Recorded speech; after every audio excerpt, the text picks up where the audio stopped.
Hello बच्चों, कैसे हो आप सभी। आज का ये जो वीडियो है ये क्लास 6 के बच्चों के लिए है जो क्लास 6 में पढ़ रहे हैं। और ये जो है आज इंग्लिश सब्जेक्ट की वीडियो है, ठीक है। तो इंग्लिश से रिलेटेड कुछ चीज़ें हैं वो हम आपको बताएंगे आज।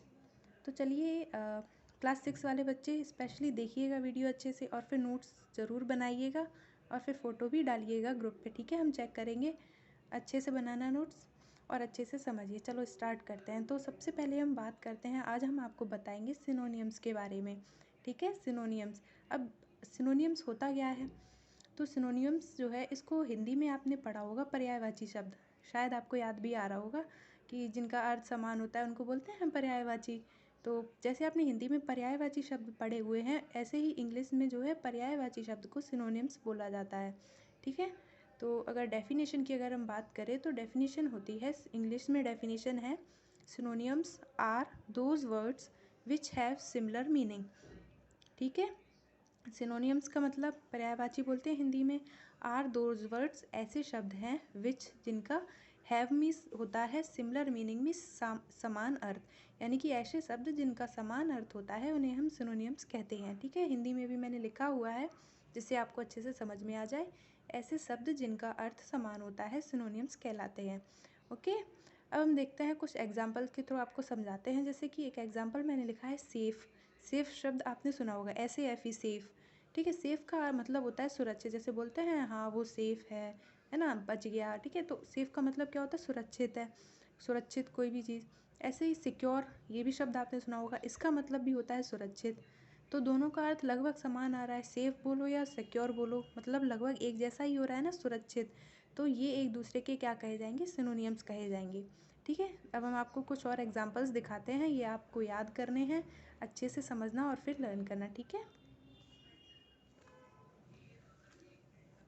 चलिए अब हमारे एग्जांपल्स हैं ये कुछ अन्य शब्दों के सिनोनिम्स। जैसे कि इस साइड मैंने जो है ये शब्द लिखे हुए हैं वर्ड, और इनका हिंदी में मतलब क्या होता है ये भी लिखा है, और इस साइड जो है ये सिनोनिम्स लिखे हुए हैं।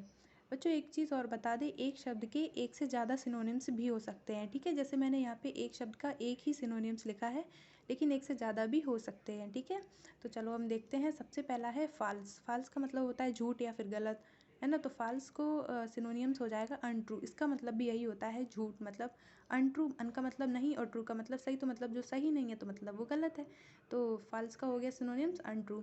ऐसे ही डिस्टिंग्विश। डिस्टिंग्विश का मतलब होता है किसी चीज़ को किसी चीज़ से अलग करना, ठीक है। जैसे कि एक क्लास है उसमें बॉयज़ भी पढ़ते हैं गर्ल्स भी पढ़ते हैं, ठीक है। तो अगर टीचर ने कहा कि लड़के एक साइड बैठ जाओ लड़कियों, और लड़कियां जो है गर्ल्स एक साइड बैठ जाएं, तो उन्होंने क्या कर दिया, डिस्टिंग्विश कर दिया, यानी अलग अलग कर दिया, एक को एक साइड दूसरे लोगों को दूसरे साइड। तो ये क्या हो गया, डिस्टिंग्विश। इसका सिनोनियम्स होता है डिफ्रेंशिएट। डिफ्रेंशिएट का मतलब भी यही होता है अलग अलग करना, ठीक है। ऐसे ही एम्पल, मतलब प्रचुर मात्रा में। एम्पल का मतलब होता है जैसे आपको एग्ज़ाम देना है तो आपके पास दो तीन पेन है, तो आप क्या बोलोगे कि हमारे पास एम्पल पेन है, मतलब हमारे पास मतलब ज़्यादा है पेन, ठीक है। मतलब अगर एक हमारा पेन ख़राब भी हो जाए तो हमारे पास दूसरा भी है, और वो भी ख़राब हो जाए तो तीसरा भी है, तो हम क्या कहेंगे, प्रचुर मात्रा में है, मतलब कम नहीं पड़ेगा, एम्पल है। तो इसका सिनोनियम्स होता है सफिशिएंट, मतलब कि हमारे पास प्रचुर है और कम नहीं हो पड़ेगा। ऐसे ही फेथ। फेथ का मतलब होता है विश्वास। इसका सिनोनिम्स हो जाएगा ट्रस्ट, किसी पे भरोसा करना, है ना। तो दोनों सिमिलर मतलब है, एक जैसा अर्थ है। प्रेडिक्ट का मतलब होता है भविष्यवाणी करना। जैसे कि बोलते हैं ना कि आपने सुना होगा भविष्यवाणी की जाती है काफ़ी सारी चीज़ों की, तो प्रेडिक्ट इंग्लिश में बोलते हैं भविष्यवाणी करने को। और इसका सिनोनिम्स यानी फोरटेल। फोरटेल का मतलब भी होता है भविष्यवाणी करना, ठीक है। इसके बाद है इनफाइनाइट। इनफाइनाइट का मतलब होता है अनंत, यानी कि किसी चीज़ का अंत नहीं है। जैसे कि आसमान है, आसमान का अंत हमें पता है क्या, नहीं पता है, जहाँ तक देखते हैं हमें दिखता ही है आसमान। तो ये क्या है, इनफाइनाइट है। तो इसका मतलब क्या हो गया, एंडलेस। इसका सिनोनिम्स हो गया एंडलेस, ठीक है, मतलब एंड ही नहीं है, एंडलेस है। ट्रम्फ। अगला है हमारा ट्रम्फ, TRUMPH। ट्रम्फ मीन्स होता है विजय, यानी कि जीतना। जैसे कोई लड़ाई होती है, वॉर होते थे, हिस्ट्री में आपने पढ़ा होगा इतिहास में, कि कोई युद्ध होता है तो उसमें एक जो है विजेता होता है ना, ट्रम्फ उसको बोलते हैं। इसका सिनोनिम्स हो गया विक्ट्री। विक्ट्री का मतलब भी होता है जीत। अगला है हमारा बार्टर। बार्टर का क्या होता है? अदला बदली करना। जैसे कि मान लो आपके पास एक ब्लू कलर का पेन है, आपके फ्रेंड के पास ब्लैक कलर का पेन है, तो आपने क्या किया, आपने अपने फ्रेंड से ब्लैक ले लिया और अपना वाला ब्लू जो था अपने फ्रेंड को दे दिया। तो आपने क्या कर लिया, एक दूसरे से बदल लिया।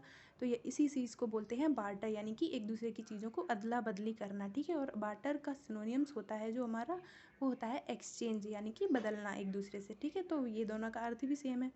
ऐसे ही अगला है हमारा एडवर्सिटी। एडवर्सिटी का मतलब होता है विपत्ति। जैसे कि कोई तूफान आ गया, आंधी आ गया, तो क्या एडवर्सिटी, इसका हो जाएगा मिसफॉर्च्यून, ठीक है। दोनों का मतलब सेम है। बैरियर का मतलब होता है बाधा या रुकावट। जैसे आप स्कूल जा रहे हो, रास्ते में पता चला रोड ही बंद है, ट्रक फंसा है, कुछ भी हो गया है, तो ये क्या है, एडवर्सिटी, वो सॉरी बैरियर है, बाधा या रुकावट। तो इसका क्या हो जाएगा, ऑब्स्टेकल। ऑब्स्टेकल का मतलब भी होता है बाधा या रुकावट, ठीक है। अगला है हैज़ार्ड। हैज़ार्ड मीन्स मतलब होता है कोई चीज़ हानिकारक है ना। जो चीज़ मतलब कोई ऐसी चीज़ है जिसके पास आप जा रहे हो, इसको टच कर रहे हो, तो उससे आपको जो है नुकसान हो सकता है। जैसे बोला जाता है रोड क्रॉस करो तो देख के करो, बिना देख के क्रॉस करोगे तो वो हार्मफुल होता है, क्योंकि कोई भी गाड़ी हो सकता है टकरा वकरा जाए, है ना। तो इसीलिए क्या होता है, हैज़ार्ड होता है रोड बिना देखे क्रॉस करना। तो हैज़ार्ड का मतलब होता है हानिकारक। ऐसे ही इसका सिनोनिम्स हो जाएगा हार्मफुल, यानी कि हानिकारक, ठीक है। अगला है सैवेज।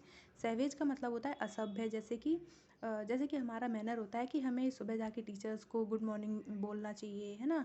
और मतलब ये हमारा सिस्टम होता है कि गुड मॉर्निंग बोलना चाहिए, क्लास में ज़्यादा शोर नहीं करना चाहिए ना। तो ये क्या होता है, सभ्य होता है। तो सैवेज का मतलब होता है असभ्य, कि कोई जा रहा है, टीचर खड़े हुए हैं, गुड मॉर्निंग ही नहीं कर रहे हैं, तो ये क्या हो गया कि ये मैनर नहीं है, इसको बोलते हैं असभ्य।